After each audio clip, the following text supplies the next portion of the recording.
Il y a eu aujourd'hui des informations importantes concernant Alexander Isak. Arrivé pour un montant record pour le club, il avait connu un début de carrière relativement lent à Liverpool. Cette nouvelle situation représente cependant un sérieux coup dur, à la fois pour le joueur et pour le club. Les derniers mois ont été compliqués pour Isak. Il a tout de même inscrit un but important contre Tottenham le week-end dernier, mais peu après, il s'est blessé à la suite d'un contact appuyé avec Mickey Van de Ven. Dès le départ, la blessure semblait sérieuse, et il apparaît désormais qu'Isak pourrait être absent pour une période prolongée. Cette intervention a suscité des débats, notamment chez les supporters de Liverpool, qui estiment qu'un carton jaune aurait pu être distribué si l'action s'était produite ailleurs sur le terrain. Du point de vue d'un défenseur, on peut toutefois comprendre ce geste.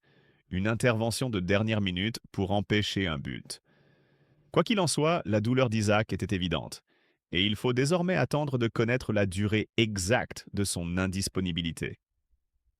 À ce stade, la situation n'est pas encourageante.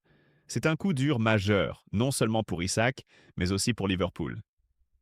Comme évoqué précédemment, son aventure au club peinait déjà à trouver son rythme.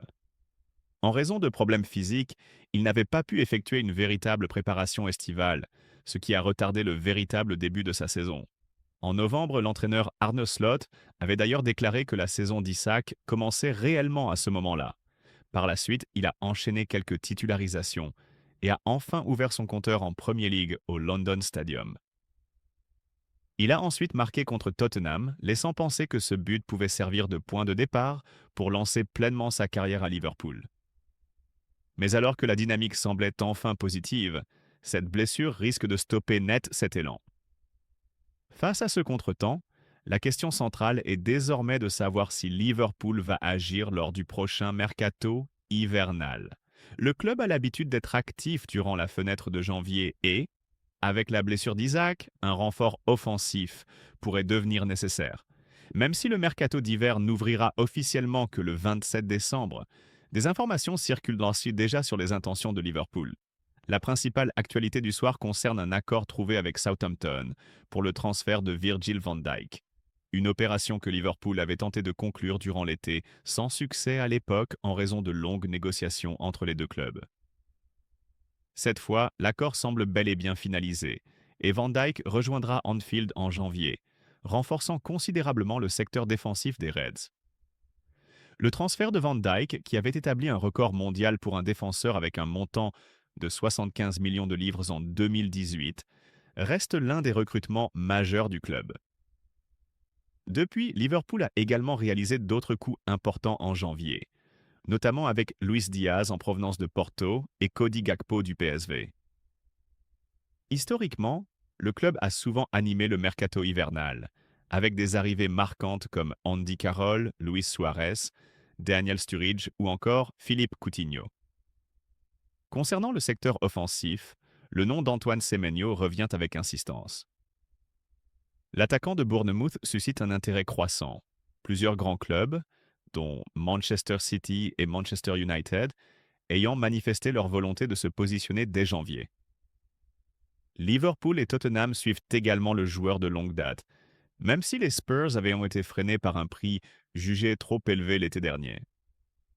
Reste à savoir si Liverpool décidera désormais de passer à l'action, notamment à la lumière de la blessure d'Isaac. Du côté de Manchester United, la stratégie récente consiste à recruter des joueurs déjà aguerris à la Premier League, comme ce fut le cas avec Jernokova et Brian Mbeumo. Semenyo correspondrait parfaitement à ce profil. Toutefois, il a récemment prolongé son contrat, incluant une clause libératoire estimée entre 60 et 65 millions de livres, valable jusqu'à la mi-janvier. Par la suite, cette clause sera revue à la baisse, ce qui pourrait provoquer des mouvements dès la première moitié du mercato. Malgré l'intérêt généralisé autour de Semenyo, Liverpool semble bien placé s'il décide d'entrer dans la course. Compte tenu de la blessure d'Isaac et du besoin potentiel de renforcer l'attaque, un tel transfert pourrait s'avérer bénéfique pour toutes les parties concernées. Liverpool suit Antoine Semenyo depuis longtemps. Au fil des saisons, le club a déjà étudié la possibilité de le recruter, et son historique lors des mercatos hivernaux révèle un schéma bien précis. L'exemple de Luis Diaz est parlant. Tout indiquait qu'il allait rejoindre Tottenham avant que Liverpool n'intervienne au dernier moment. Le scénario s'est répété avec Cody Gakpo, initialement ciblé par Manchester United, avant que Liverpool ne passe à l'action au moment décisif. C'est ainsi que Liverpool opère généralement sur le marché des transferts. Le club ne s'engage pas dans des surenchères. Il préfère attendre le moment opportun, laissant les autres clubs avancer sur un dossier, avant d'intervenir lorsque les discussions sont proches d'aboutir. À ce stade, Liverpool se positionne, s'aligne sur les conditions proposées et mise sur un atout majeur, l'attractivité du club. Très souvent, lorsqu'un joueur a le choix, Anfield fait la différence. Dans l'état actuel des choses, Liverpool s'attendait à un mois de janvier relativement calme, après un mercato estival déjà très actif. Les ressources financières sont disponibles pour renforcer l'effectif, et le club n'hésite parfois pas à anticiper un recrutement estival si le risque existe de voir un joueur rejoindre un concurrent. Toutefois, la blessure d'Isaac pourrait accélérer certains plans, notamment sur le plan offensif. Des discussions devraient avoir lieu au plus haut niveau du club dans les prochains jours, afin de déterminer s'il faut tenter un mouvement pour Semenyo dès ce mois de janvier. Un élément important à souligner est que les grands clubs, Liverpool compris, ne planifient généralement pas de gros investissements en janvier. L'objectif principal reste de finaliser l'essentiel du recrutement en été afin d'avoir un effectif stable sur toute la saison. Néanmoins, le cas Luis Diaz constitue un précédent significatif. Initialement, Liverpool envisageait son arrivée l'été suivant, mais l'offensive de Tottenham en janvier a forcé le club à revoir son calendrier. Désireux de ne pas attendre, Diaz a été recruté plus tôt que prévu grâce à une réaction rapide de Liverpool.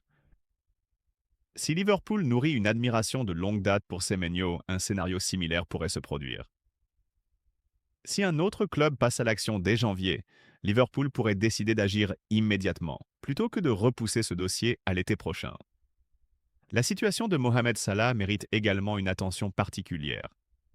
Les spéculations autour de son avenir se multiplient, notamment en raison de l'intérêt persistant de clubs saoudiens.